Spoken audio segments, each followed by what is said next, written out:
السلام علیکم ورحمۃ اللہ وبرکاتہ۔ حضرت عبداللہ بن عباس رضی اللہ تعالیٰ عنہ فرماتے ہیں کہ حضرت عیسیٰ علیہ السلام لوگوں کے لیے بارش کی دعا کرنے کے لیے چل پڑے تو ان کو اللہ تعالیٰ نے وحی عطا فرمائی کہ آپ کے ساتھ کوئی خطا کار نہیں ہوگا۔ تو آپ علیہ السلام نے اس کا ذکر فرمایا کہ جو لوگ گناہ گار ہوں وہ سب چلے جائیں۔ سب لوگ چلے گئے مگر ایک شخص نہ گیا۔ اس شخص کی داہنی آنکھ نہیں تھی۔ وہ حضرت عیسیٰ علیہ السلام سے عرض کرنے لگا کہ اے روح اللہ، میں آپ کے ساتھ رہوں گا۔ حضرت عیسیٰ علیہ السلام نے اس سے فرمایا کہ تم ان لوگوں کے ساتھ کیوں نہیں گئے؟ اس نے کہا میں اس لیے نہیں گیا کہ میں نے ایک پلک جھپکنے کی دیر بھی اللہ کی نافرمانی نہیں کی۔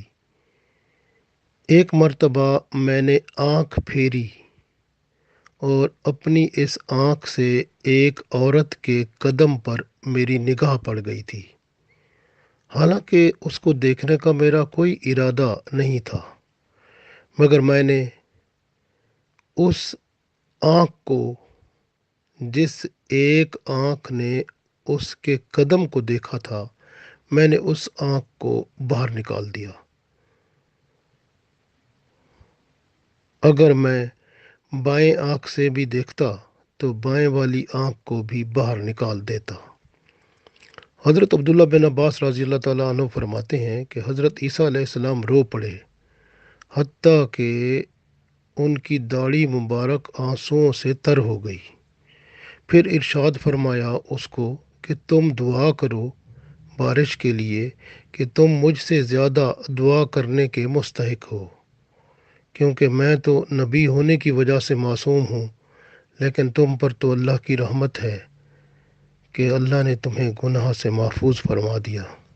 چنانچہ وہ شخص آگے بڑھا اور اس نے ہاتھ اٹھائے، اے اللہ، آپ نے ہمیں پیدا فرمایا، حالانکہ آپ ہمیں پیدا کرنے سے پہلے خوب جانتے تھے کہ ہم کیا عمل کریں گے، لیکن پھر بھی ان اعمال نے ہمیں پیدا کرنے سے نہیں روکا۔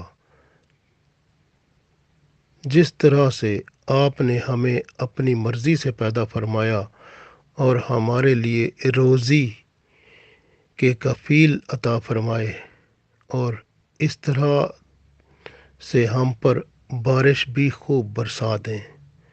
ابھی اس نے بات دعا پوری نہیں کی تھی۔ کلمہ دعا کا نکلا ہی ابھی تھا کہ بارش جل تھل کے ساتھ شروع ہو گئی اور اتنا زیادہ برسی کہ شہریوں کو، دیہاتوں کو سیراب کر دیا۔ اس طرح کا ایک واقعہ موسیٰ علیہ السلام کے ساتھ بھی منسلک ہے اور ان سے منسوب ہے، اور یہ بھی اسی طرح کا واقعہ ہے جو حضرت عیسیٰ علیہ السلام کا میں نے آپ کو عرض کیا۔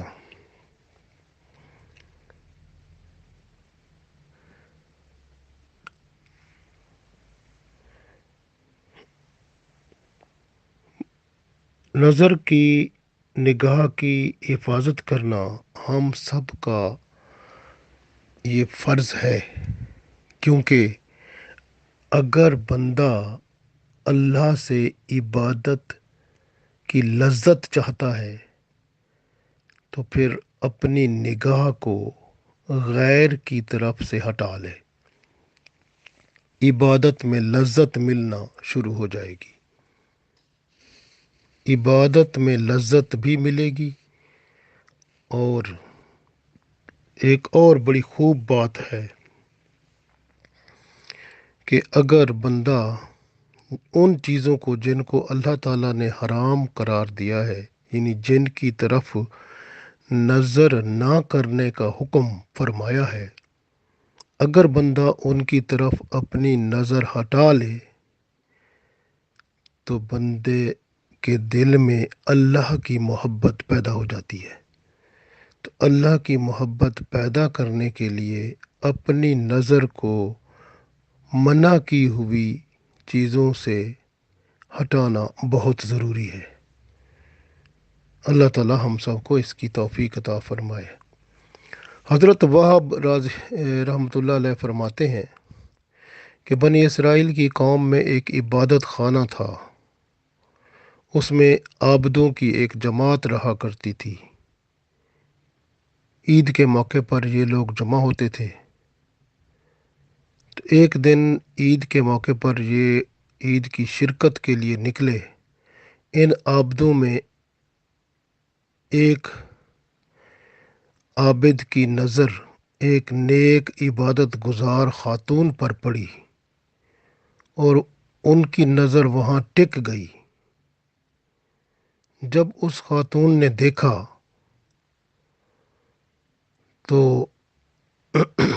کہا کہ پاک ہے وہ ذات جس نے آنکھوں کو روشن کیا اور وہ دیکھنے کے قابل ہو گئیں، لیکن وہ حرام کردہ اشیاء کو دیکھنے میں مصروف ہو گئیں۔ یہ سنتے ہی وہ عابد منہ کے بل جا پڑا اور یہ کہنا شروع کر دیا، اے اللہ، میں نے یہ جو غلط نگاہ ڈالی ہے اس کی سزا میں میری بینائی سلب نہ کرنا۔ مجھے آپ کی عزت کی قسم، میں اس کو اب کے بعد اتنا رلاؤں گا جتنی اس میں رونے کی طاقت ہے، چاہے یہ ختم ہو جائے۔ پھر وہ بندہ روتا ہی رہا حتیٰ کہ وہ رونے سے نابینا ہو گیا۔ دیکھ لیں نگاہوں کی حفاظت میں لوگ کتنا آگے بڑھ جاتے ہیں۔ حضرت یوسف رحمۃ اللہ علیہ کے پاس سے ایک عورت گزری، وہ ان کے دل میں اتر گئی۔ انہوں نے اللہ تعالیٰ سے دعا مانگی کہ یا اللہ، میری بینائی مجھ سے واپس لے لے، کیونکہ مجھ سے اتنا بڑا گناہ ہو گیا ہے۔ تو اللہ تعالیٰ نے ان کی بینائی واپس لے لی۔ تو گویا ان کو اب کچھ نہیں آتا جاتا تھا، دکھائی نہیں دیتا تھا۔ تو وہ مسجد میں جب آتے یا جاتے تو کوئی شخص ان کو مسجد میں لے آتا اور لے جاتا، اور کبھی کبھی ایسا ہوتا کہ اب مسجد میں لے جانے اور لے آنے کا کوئی شخص نہ ہوتا۔ تو جب ایسی صورتحال زیادہ ہونا لگی تو انہوں نے اللہ تعالیٰ سے دعا کی، یا اللہ وہ بینائی مجھے واپس عطا فرما دے۔ تو اللہ تعالیٰ نے ان کو ان کی بینائی دوبارہ عطا فرما دی۔ تو پھر وہ اپنی آنکھوں سے دیکھنے لگے۔ تو اس طرح سے مسجد میں آنا جانا بھی آسان ہو گیا۔ غور کریں کہ اللہ والے کتنے اچھے ہوتے ہیں۔ ان کی اللہ کے ساتھ محبت اتنی بڑھتی جاتی ہے، جو ہی وہ نیکی کے کام کرتے جاتے ہیں اللہ کی محبت میں وہ آگے ہی بڑھتے جاتے ہیں۔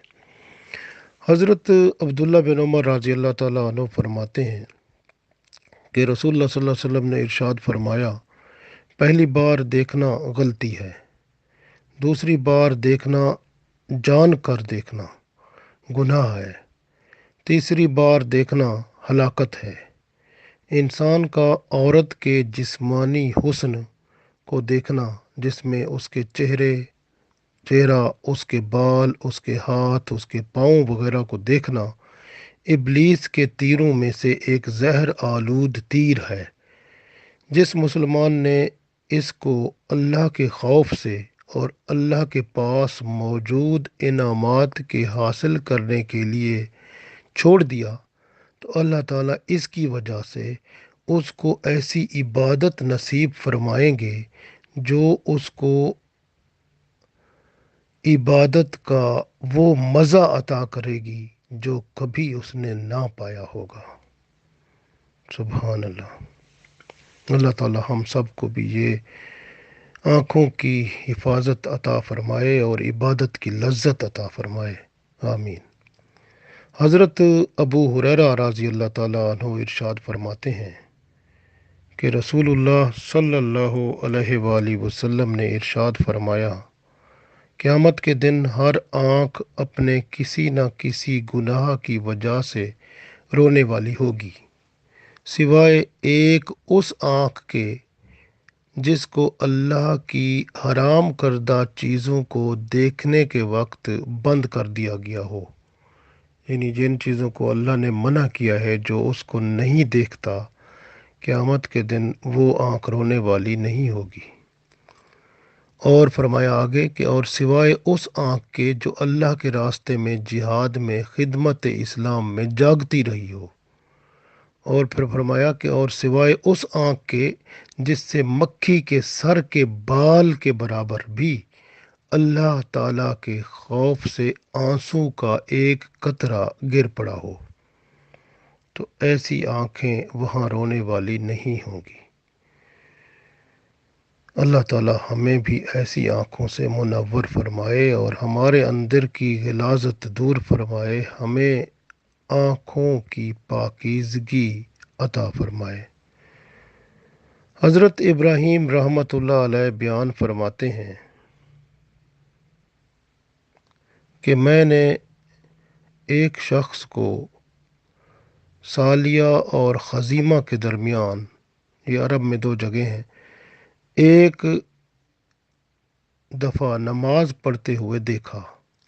وہ آدمی لوگوں سے الگ تھلگ تھا۔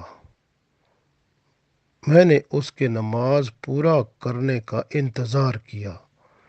جب اس نے نماز پوری کر لی تو میں نے اس سے پوچھا، تمہارے ساتھ کوئی مددگار غمگسار نہیں ہے کہ تو جنگل میں اکیلا عبادت کر رہا ہے؟ اس نے کہا، کیوں نہیں؟ تو پھر میں نے اس کو کہا کہ وہ کہاں ہے؟ اس نے کہا، وہ میرے سامنے بھی ہے، وہ میرے ساتھ ہے، وہ میرے پیچھے بھی ہے، میرے داہنے بھی ہے، میرے بائیں بھی ہے، وہ میرے اوپر بھی ہے۔ مجھے علم ہو گیا کہ اس شخص کے پاس معرفت خداوندی یعنی اللہ کی پہچان موجود ہے۔ پھر میں نے اس سے پوچھا، کیا آپ کے پاس توشہ آخرت ہے؟ یعنی آپ نے کوئی آخرت کے لیے بھی کچھ جمع کر رکھا ہے؟ اس نے کہا، کیوں نہیں؟ میں نے کہا، وہ کہاں ہے؟ اس نے کہا، اللہ تعالیٰ کے لیے اخلاص، یعنی جو کام بھی کرتا ہوں اخلاص کے ساتھ کرتا ہوں۔ اخلاص اور اس کی توحید اور اس کے نبی صلی اللہ علیہ وسلم کی نبوت کا اقرار کرنا اور ایمان صادق اور مضبوط توکل، یہ میرے پاس توشہ آخرت موجود ہے۔ پھر میں نے کہا، آپ میرے ساتھ کیا رہنا پسند کریں گے؟ اس نے کہا کہ کیا تو یہ چاہتا ہے کہ میں اللہ تعالیٰ کی قربت کو چھوڑ کر تیرے ساتھ مشغول ہو جاؤں؟ میں ایسا نہیں کروں گا کہ میں اللہ سے ایک پلک جھپکنے کی دیر بھی غافل رہوں۔ پھر میں نے پوچھا، کیا آپ اس جنگل میں اکیلے گھبراتے ہیں؟ تو اس نے فرمایا، اللہ کے ساتھ انس قائم کرنے سے اللہ تعالیٰ نے مجھے ہر قسم کے خوف سے آزاد کر دیا ہے۔